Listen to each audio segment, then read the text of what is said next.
When I come into the studio, I have the most beautiful park to walk into. It's always quiet, and you can hear the nature coming down the hill as you walk into the park. It's a really serene place to be in the mornings. So I'm very lucky that I get to have a studio that is so inviting to come into. When I come in, I always have to assess what's going to happen throughout the day. I'll typically unload the ovens from the day before if they're ready and do some maintenance checks and make sure the equipment is all in line and going to work for the day, and start figuring out what I need for the day, whether it's going to be these particular furnaces or those particular ovens and colors and patterns and my designs for the day. My name is Paul Swerwood. I'm the resident artist for glassblowing in Glen Echo Park in Maryland here.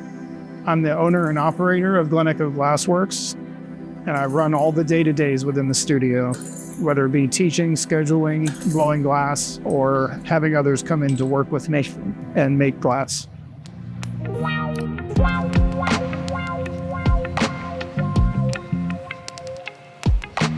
Glassblowing is a fantastically entertaining process for me all the way through from beginning to end. It is engaging physically, it's engaging mentally, challenging in every dimension you can imagine. I love that focus. It brings you to a point of clarity with the materials that you can anticipate it and take it to the next level. It's always fun to demonstrate for somebody who maybe hasn't ever seen it before. And when you're done with the project, it's a real final moment that gives me the feeling as if I just did a magic trick for them.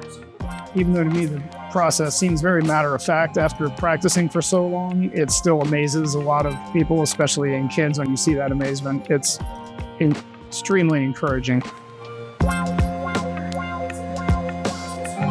It's always very important to me to make sure that I don't just put the piece in the oven and I'm done with it, but I actually learn something from that piece. And I love the ability to reflect on the glass afterwards and imagine what it maybe could have been if I had only had this part different or that part a little more fine-tuned or corrected.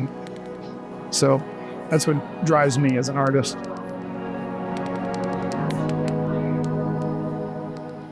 Glassblowing can be very intense when you're working with it, and it can feel very emotional at the time. And that's actually, I feel, very good because it keeps you focused on keeping the piece of glass on the pipe and safe while you're staying safe as well. It benefits you to break pieces and learn from them.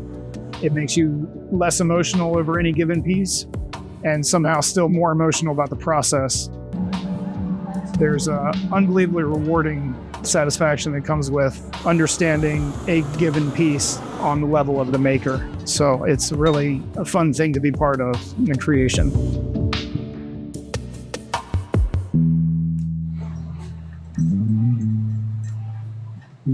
It's not difficult to focus when you're working through a piece as long as you have the correct structures in place.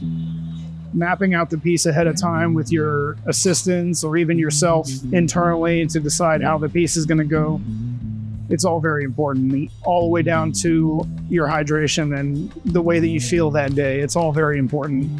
When you do that and you get all your setup in place with your tools properly and your assistants on the same page as you, and you have all your systems in place, then suddenly everything works out very nicely. And then the only things you have to worry about are getting a little too hot and stepping out for a minute or two and then coming right back to it. I'd say the main challenges in my job tend to be the technical challenges, and they're the most fun. They're the most rewarding to try to conquer. You need to be able to accept your losses, and failure is a large part of making glass. You either get a piece of glass or you get a lesson almost every time you put it in the oven. And if you don't see the lesson there, then you're going to miss it, and you will absolutely wish that you had gotten it, because glassblowing requires your focus on such a level that you don't have time to put it down and come back to it. Working with other glass artists is also incredibly encouraging to get other points of view on how a particular technique could be approached. There's a huge wealth of knowledge out there, so I always try to encourage as many glass artists to come visit.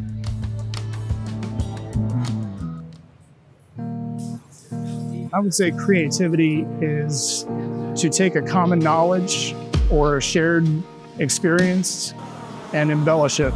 So for me, as a constant observer, I'm always driven, I think, to replicate the beauty in what I see around me. I'm always observing nature. I'm always trying to show my daughters that it's very important to speak about your thoughts on nature. Creativity is very important in my work because I work with so many people. I need to be creative to learn how to communicate with them and learn how to reach our common goals together. You have to be creative in your thoughts. You have to be ready to reinterpret sometimes for people. And it only helps to make you a stronger designer or glassblower.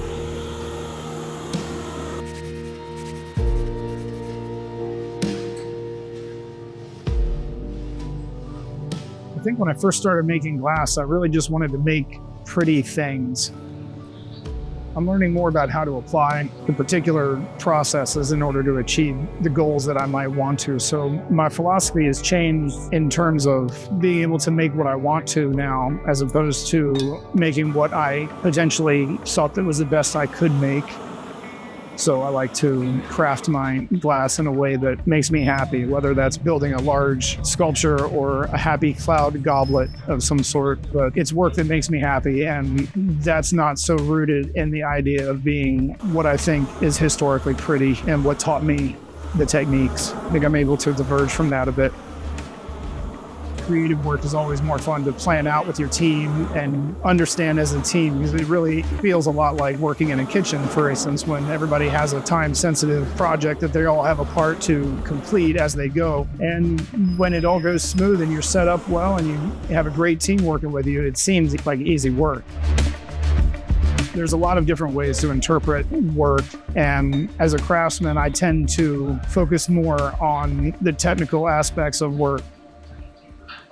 It's hard for me to dwell on my work too much. I tend to move on to the next project pretty quickly so that I can keep myself fresh and take on a wide variety of projects. I learn from my work as much as I can, and I always try to decide how to make it better next time, what I could have done better, while not beating myself up and realizing that I'm still doing just fine with it. It's getting in the oven, and I'm still learning.